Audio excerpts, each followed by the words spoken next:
Bonjour lecteurs de comics. Aujourd'hui dans notre récit nous allons nous attarder sur l'une des créatures les plus célèbres de l'univers de DC, la créature des marais, l'avatar de la sève.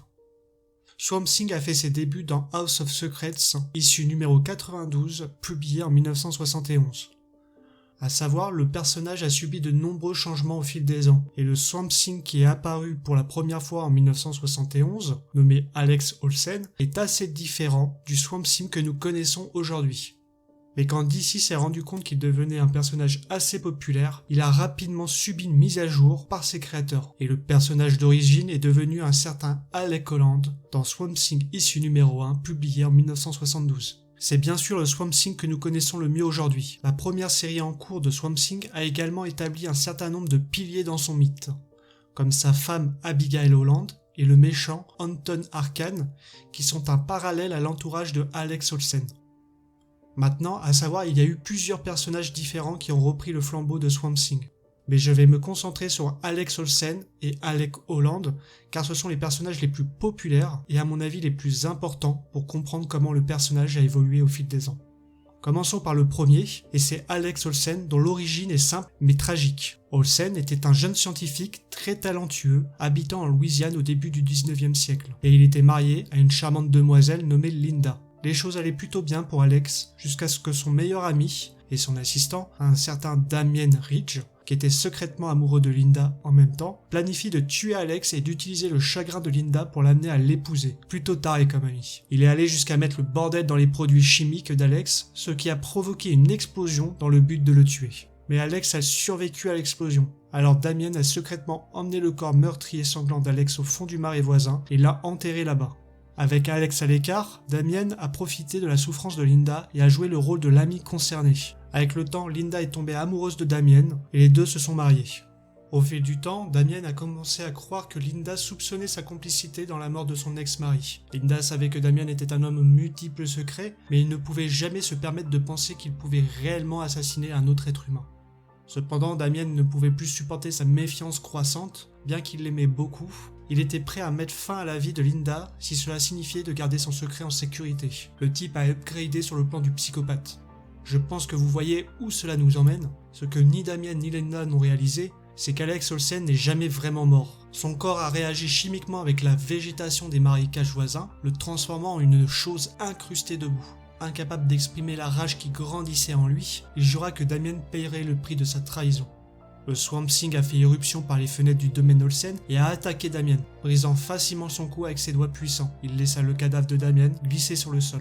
Linda est arrivée dans la pièce et a commencé à crier. Le Swamp Thing s'est retourné vers elle mais n'a pas pu lui dire qu'il était en fait son mari perdu. Terrifiée, Linda s'est enfuie.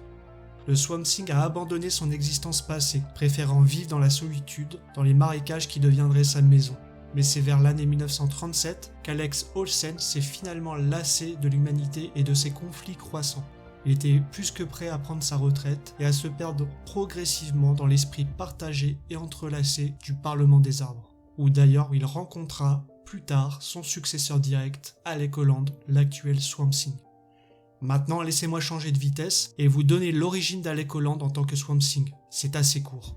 Le docteur Alec Holland, un chercheur spécialisé dans les capacités biorestauratrices, se retrouve isolé avec sa femme afin de poursuivre ses recherches au milieu d'un marais de Louisiane. Ces découvertes attirent la convoitise d'une entreprise peu scrupuleuse et lui et sa femme deviennent les victimes d'une bombe placée dans le laboratoire. Alec Holland, gisant dans le marais où s'est déversé le résultat de ses recherches, se retrouve transformé en la créature du marais, Swamp Thing. Du moins, c'est ce que croit Swamp Thing lui-même. Comme je vous le disais précédemment, les origin stories sont très similaires avec Alex Olsen. Mais c'est là que ça devient délicat et que toute cette nouvelle conception s'écrit sous la plume d'Alan Moore. La créature va apprendre de la bouche d'un savant fou, Jason Woodrue, alias Floronic Man, qu'il n'est pas réellement Alec Holland, mais une créature végétale qui possède ses souvenirs. Swamp Thing est en fait un esprit élémentaire qui va découvrir toute l'étendue de ses pouvoirs. Amoureux d'Abigail Arcane, il finira par trouver le bonheur à ses côtés après une vie difficile. Ce personnage est également très lié à Anton Arcane, l'oncle d'Abigail, et qui n'a cessé de tourmenter sa nièce, notamment depuis que celle-ci a commencé à entretenir une relation romantique avec Swamp Thing. Le plus souvent simplement appelé Arcane, il devient le némésis de Swamp Thing. Il est également lié à Etrigan, le démon, ainsi que John Constantine, qui a d'ailleurs fait son apparition dans cette série sous la plume également d'Alan Moore. Il aide Swamp Thing à prendre conscience de sa véritable nature et donc de ses pouvoirs. Et plus tard, il va l'aider à se réconcilier avec l'archétype humain qui est sa conscience, celle d'Alec Holland.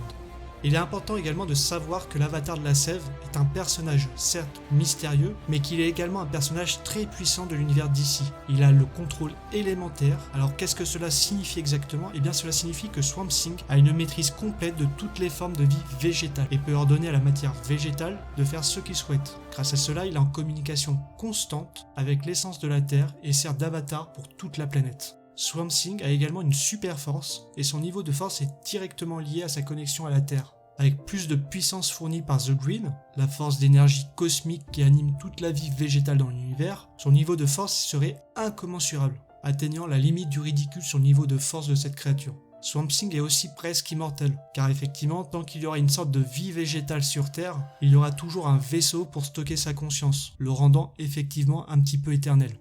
Donc ce n'est pas si simple de tuer Swamp Thing, il faudrait se débarrasser de toute la vie végétale sur Terre, ce qui signifie simplement que vous devez détruire la planète entière. Et à moins que Galactus débarque, pourquoi diable ferait-on ça ? L'un des pouvoirs les plus effrayants qu'il a est la chlorokinésie, la capacité de pouvoir parler à la vie végétale et contrôler sa croissance.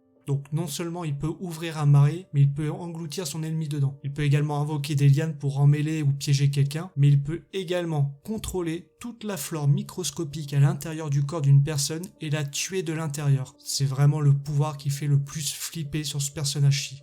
Il a plus de pouvoir et de capacité que je ne peux même le mentionner. Donc vous le comprendrez, Swamp Thing est l'un des personnages les plus puissants de l'univers d'ici. Voici les amis les origines de Swamp Thing.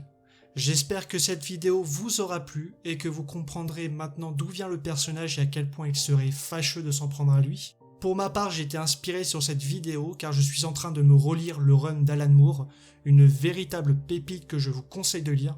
N'hésitez pas à liker et à vous abonner pour soutenir la chaîne, on arrive presque aux 500 abonnés et je tenais encore à vous remercier pour le soutien. N'oubliez pas de me laisser un commentaire pour que je sache qui est votre Swamp Thing préféré. Sur ce, merci d'avoir regardé la vidéo.